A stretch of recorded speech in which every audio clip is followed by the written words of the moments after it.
Part of the stress-free remodeling is going through the right process of demolition, dust protection, floor protection. As you see in this kitchen that we're remodeling, we have completed the demolition, removed the soffits and the cabinets, countertops, and appliances.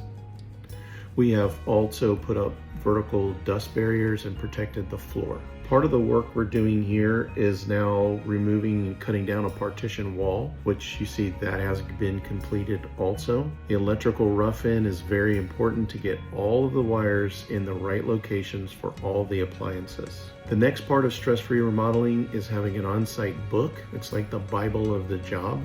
This book, as you can see, has the plans, the scope of work, appliances, elevations, floor plans, 3D views. All of this is for looking at the job before, planning everything, and making sure it's executed during the job. For more information, go to bathandkitchengallery.com.